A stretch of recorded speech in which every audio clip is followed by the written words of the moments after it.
Controlling animations. The word animation is derived from Latin word that means the act of bringing to life. In this chapter, you will return to your quiz app and use a variety of animation techniques to bring it to life. Basic animations and closures. Let's go ahead and add some animations to quiz. The first type of animation you are going to use is a basic animation. A basic animation animates between a start value and an end value. The first animation you are going to add will animate the alpha value of the question label associated with view controller. When the user advances the next question, you will see an animation to fit in the label. There are class methods on UI view that will allow you to accomplish this. The simplest UI view animation method is class function animate. This class method takes two arguments, a duration of type time interval, and an animations variable that is a closure. A closure is a discrete bundle of functionality that can be passed around the code. Another label. In this section, you are going to add another label to the interface. When the next question button is pressed, the existing label will fade out, while the new label will fade in. Open Quiz Project. At the top of viewcontroller.swift, replace your declaration of a single label with two labels. Open main.storyboard. Now that the code has been updated for these two labels, you need to create a new label onto interface and make the connections. Update the names of the two labels in the document outline and Ctrl-drag from view controller to the labels and select the outline for them. In viewcontroller.swift, remove the unused declaration of question label.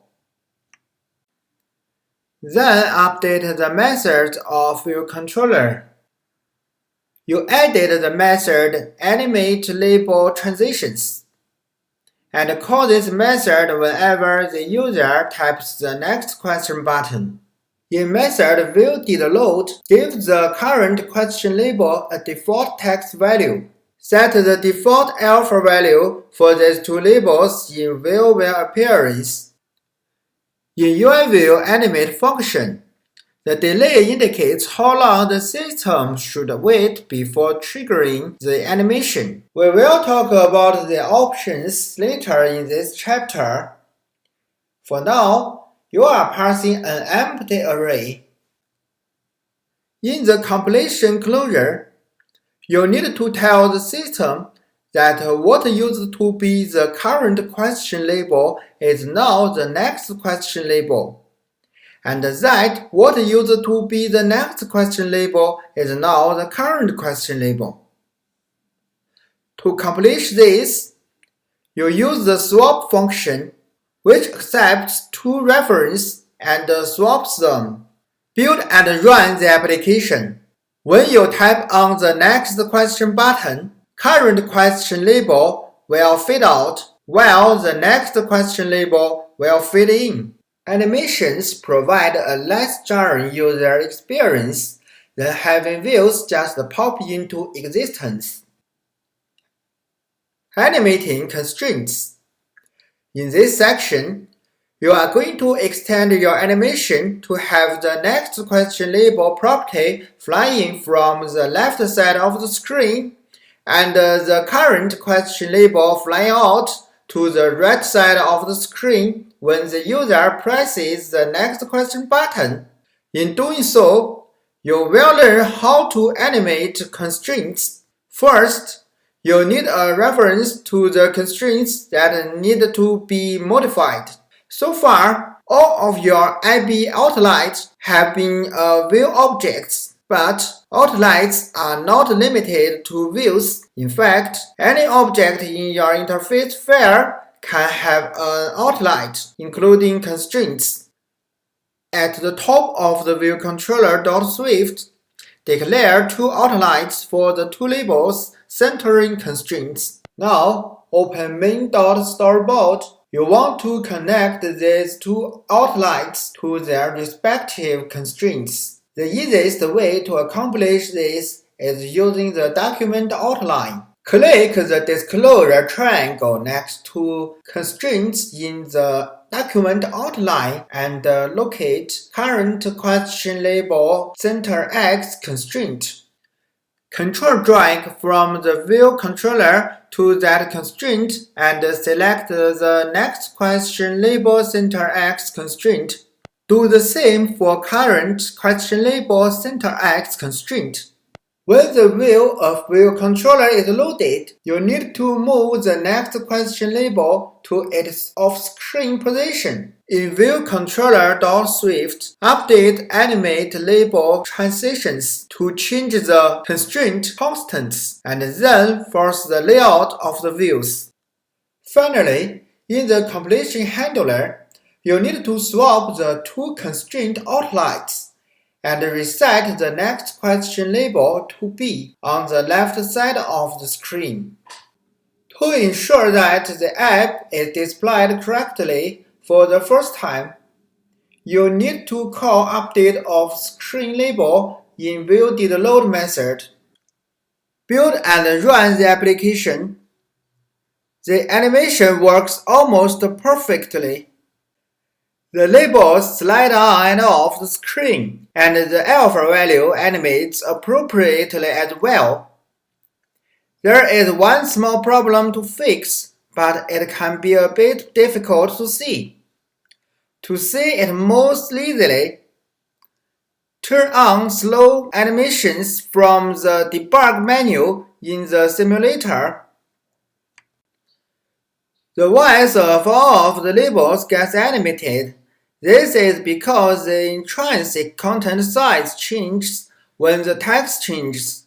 The fix is to force the view to lay out its subviews before the animation begins. This will update the frames of all three labels to accommodate the next text before the alpha and sliding animation start. Build and run the application and cycle through some questions and answers.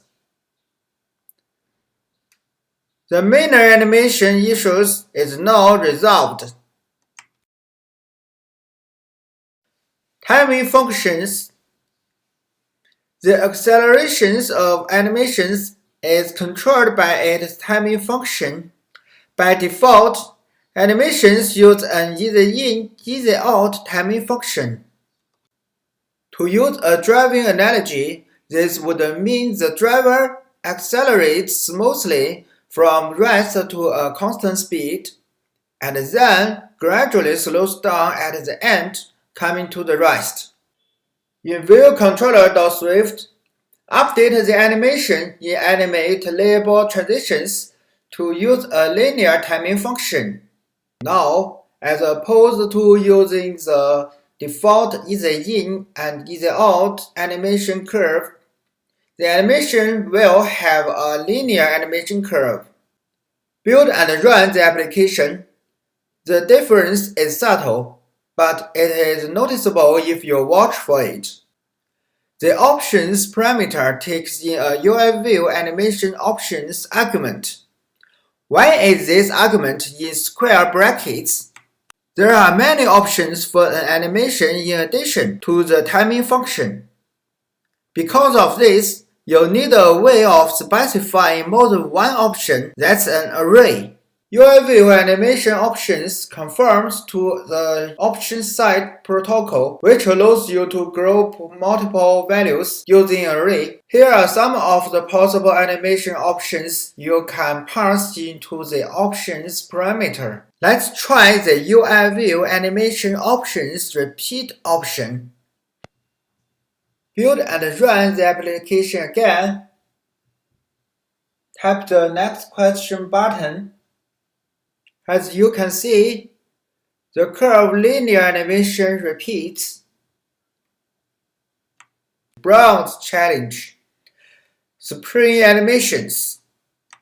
iOS has a powerful physics engine built in.